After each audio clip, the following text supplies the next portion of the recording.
Hey, it's Tamika Chambers, and I am back in Fulfill Your Divine Purpose. I took a little break after the holidays, so I hope you had a fantastic holiday season as well as a great beginning to the new year. I know a lot of people set goals, and I'm looking forward to another year of helping to create a generational love cycle. So I am popping in to say hi and to let you know that I have restarted my generational cycle podcast, creating a generational cycle of love podcast, and particularly speaking about the healing from the inside out. As you know, Fridays, I kind of saw it as that dump day where you are really assessing yourself and taking time to really clean up that inner garden, getting rid of those weeds of anger, guilt, shame, doubt. And it is a spiritual evolution evolving that we go through, and we do that. We have to really assess our gardens daily because there are things that we may know we have that we need to work on and get rid of. And there are things that, and there are things that may take longer to actually get rid of, tugging at those weeds of jealousy, fear, shame, doubt, all of those. And there are things that we don't even know we have in our garden that are robbing us of our spiritual fruits of joy, peace, kindness, and that are impacting how we fulfill our divine purpose. Here's the thing. What I realized as growing up, that number one, I deserve to have a great life. That regardless of what anyone has done, said, did, didn't do, didn't say, I still deserve a great life. I knew what love was, and I found that out as an early age. And I set my navigation to find out what love was. And so I believe that there was a possibility of true love. And I know many people don't have that. And I get it, taking our experiences personally and thinking life is out to get us and believing that our past is right there staring us in our face, looking at us and saying, you're trying to do all that good stuff. No, you can't, because this is who you are and who you were and what you've done. And knowing and realizing, number two, that no experiences define us, that we cannot be defined as spiritual beings, that we have this earthly costume designed for us to testify to the truth, that no experience defines us. We have innate gifts, talents, and abilities that we are to use to express on earth, to express truth. We use that for service. We use those gifts and abilities to make a living, to really help one another, to remind each other of our divine purpose here on life, the work that we're here to do, and to do it with love. And I know you've been hearing a lot in the news about unloving thoughts, right? Unloving actions, actually. Because when you think about it, though, at the root of actions are thoughts and then beliefs, right? What we believe about ourselves, the vision that we see for ourselves in our life, and those thoughts that continue to nourish love or pain. And pain does not care where you grew up at. Doesn't care what color you are, doesn't care how much money you make, how much money you're making now, the fame, prosperity. As you see, pain wants to bring about more pain. So it doesn't care the flashy cars or the no car you have and the bus that you're taking. It doesn't care about that. What it wants to do is release itself and make more of itself. And it's through our perception of pain that we actually break the cycle, that we say no more. That's it. I deserve to have an abundant life. I deserve to be prosperous, abundance in every area of my life, mentally, physically, spiritually, socially, in every aspect, financially, regardless of what anybody says, think, or does about me. And I deserve to help one another, help others, to not only help them to fulfill their divine purpose, but to realize who they are so they can care for this vessel that they're in, so they can enjoy the fruits of their labor. That's what I'm about. So I've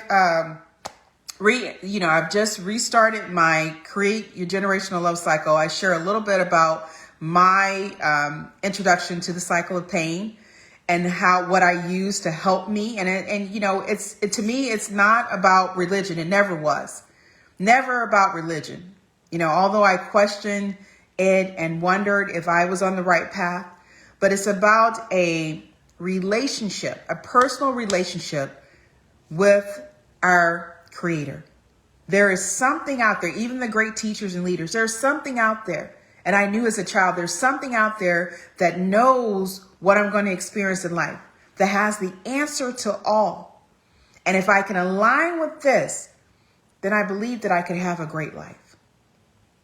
And it's when we disconnect from the source, when we take our experiences personally, that we end up traveling along paths that become unbecoming.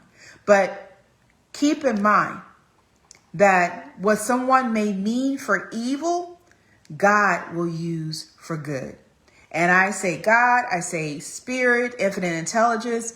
My thing is not so much about what you call it, it's what you believe this power is. Is it for good or is it for evil?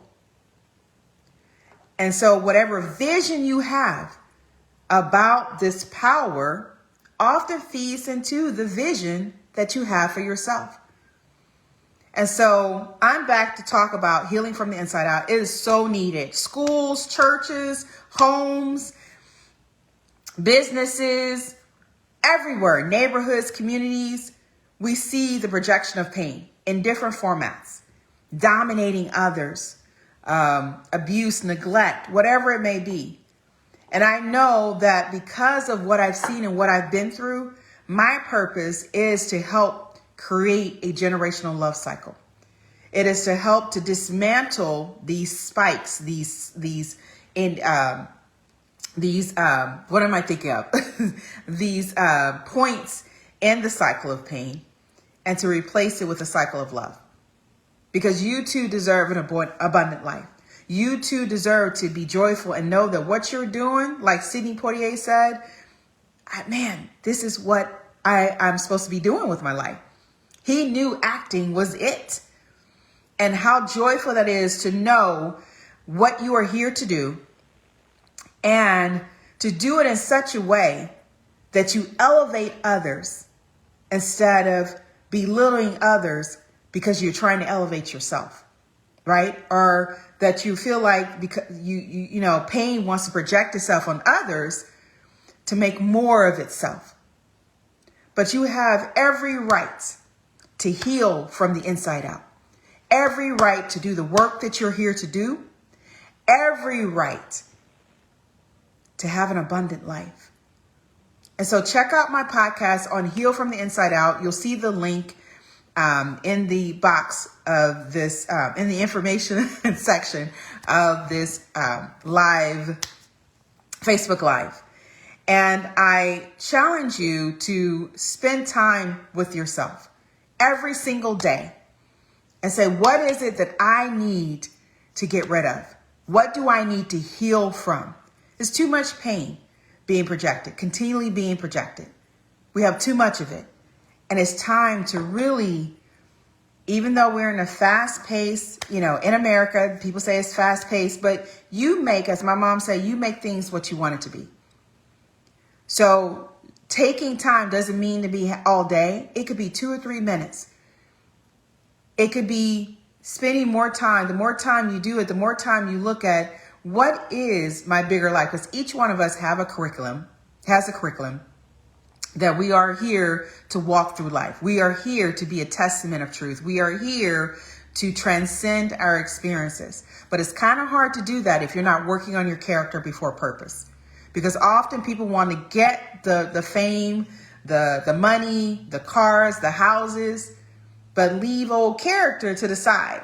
And I'll deal with you someday.